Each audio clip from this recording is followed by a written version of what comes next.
کیا قبر میں صرف 2 ہی سوال پوچھنے سے انسان کو بخشش مل جائے گی؟ کوئی پوچھتا ہے کہ قبر میں یہی 2 سوال کیوں پوچھے جائیں گے کہ من ربو کا، تیرا رب کون ہے، ما دینو کا، تیرا دین کیا ہے؟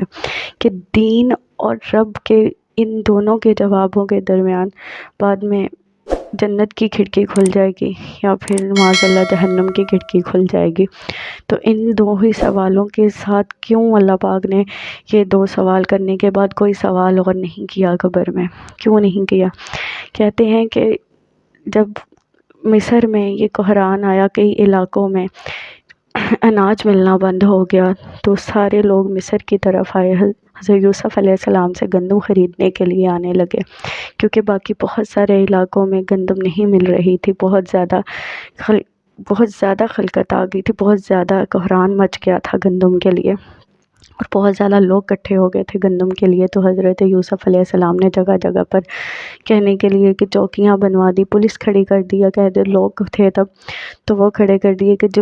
جو بھی آئے اس کا نام اور پتہ پوچھا جائے، اور پوچھا جائے کہ وہ گندم کے عوض کیا لایا ہے، کیا دے کر وہ گندم خریدنا چاہتا ہے، پیسے ہیں، سونا ہے، کیا ہے جو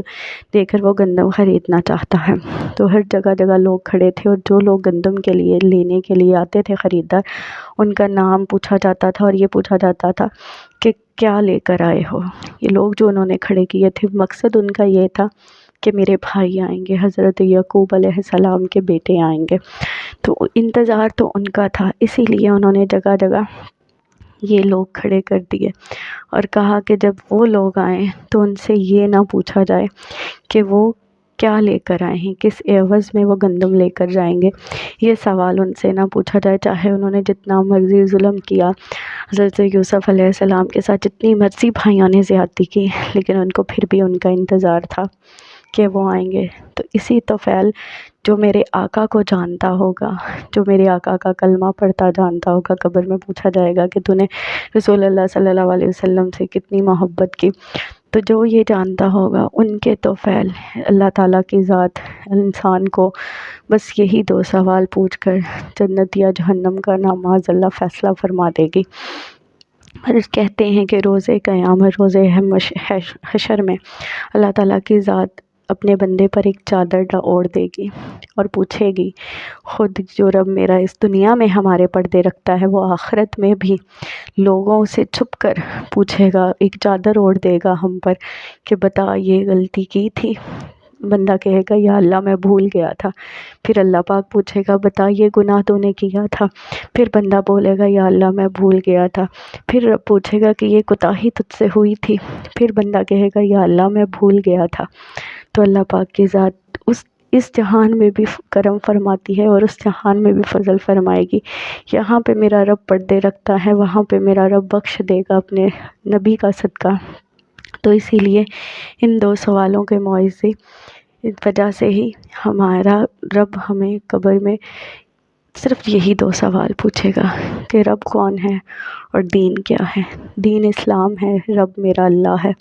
یہی سوال ہیں جو انسان کو قبر میں 2 ہی سوال پوچھے جائیں گے۔ تو اس جہان میں بھی اپنے رب کے کرم کا دل میں رکھیں اور اس جہان میں بھی اس کے فضل کی امید رکھیں، اس جہان میں بھی اس کے کرم کی امید رکھیں، اس جہان میں بھی اس کے فضل کی امید رکھیں، اور دیکھیں کہ انسان کی زندگی کتنی آسان ہو جاتی ہے۔ میرے رب نے ہمارے اس جہان میں بھی کتنے گناہ ہیں، کتنے گناہ ہوتے ہیں ہمارے، جو لوگوں کو پتہ چل جائیں تو لوگ اچھال دیتے ہیں، لوگ جگہ جگہ بیٹھ کر کرتے ہیں کہ اس نے یہ گناہ کیا تھا، یہ تو بڑا گناہ گار ہے، اس کے پاس نہیں جانا، اس سے بات نہیں کرنا۔ تو کبھی یہ سوچے کہ میرے رب نے ہمارے کتنے گناہوں پر پردے ڈالے ہوتے ہیں، کتنی چیزیں ہیں جو ہم دنیا سے چھپ کر لیتے ہیں لیکن رب سے نہیں چھپاتے۔ میرے رب کو تو سب پتہ ہوتا، وہ اس جہان میں بھی ہماری پردہ پوشی کرے گا اور اگلے جہان میں بھی پوری روز محشر لوگوں سے چھپ کر چادر اوڑھ کر بندے پر میرا رب ہم سے یہی سوال کرے گا۔ تو ہمیں یہ کوشش کرنی چاہیے کہ اس وقت ہم اپنے رب کے سامنے شرمندہ نہ ہوں، اس وقت ہم نے کچھ ایسا ہمارے سامنے نہ آئے کہ ہم اپنے رب کے آگے شرمندہ ہو جائیں۔ آقا کے صدقے ہمیں بخش دیا جائے گا۔ بے شک میرے رسول اللہ صلی اللہ علیہ وسلم نے اپنے رب سے یہ وعدہ لیا ہے کہ اللہ پاک کی ذات تمام مومنین کو بخشے گی، لیکن اپنے گناہ کی سزا تو پانی ہے، تو اس سے اچھا ہے کہ ہم اپنے رب کا شکر ادا کریں، اس سے توبہ کر لیں اور اپنی دنیا کے سامنے بھی رسوا ہونے سے بچیں۔ روز محشر تو میرا رب ہمیں رسوا ہونے ہی نہیں دے گا، اور اس جہان میں بھی میرا رب نہ چاہے تو کوئی کسی کو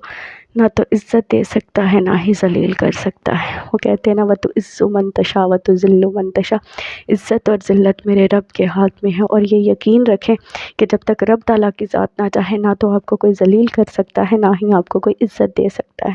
تو جب سب کچھ میرے خدا کے ہاتھ میں ہے تو ہم لوگوں کے ہاتھوں کی طرف کیوں دیکھتے ہیں؟ ہم کیوں مجبور ہو جاتے ہیں لوگوں کی باتوں میں آ کر کہ ہم غلط راستے اختیار کر لیتے ہیں؟ رزق میرے رب کے ہاتھ میں ہے، عزت میرے رب کے ہاتھ میں ہے، ہر چیز میرے خدا تعالیٰ کے ہاتھ میں ہے۔ تو جب خدا تعالیٰ کے ہاتھ میں ہر چیز ہے تو ہمیں اپنے رب کی طرف ہی رجوع کرنا چاہیے۔ بے شک ایک واحد وہی ذات ہے جو شکر کے قابل ہے، جو ذکر کے قابل ہے، جو ہر چیز کے قابل ہے۔ ہم گناہ گار، خطا کار اور سیاہ کار ہیں۔ میرے اللہ تعالیٰ سے دعا ہے کہ اللہ پاک کی ذات ہمیں ان سب چیزوں سے دور رکھے جو ہمیں ہمارے رب سے دور کر دیتی ہیں۔ میں ہر ویڈیو میں کہتی ہوں، اب بھی کہہ رہی ہوں کہ ویڈیو کو اینڈ تک دیکھا کریں اور علم میں اپنے دل میں اضافہ کریں، علم میں اضافہ کریں، اور اس کو آگے بھی پھیلائیں، اس کو آگے پھیلائیں تاکہ پتہ چل سکے کہ ہمارے دین میں اضافہ ہو رہا ہے۔ بہت ساری دعاؤں میں یاد رکھیے گا، ویڈیو کو لائک کیجیے گا، چینل کو سبسکرائب کیجیے گا۔ اللہ حافظ۔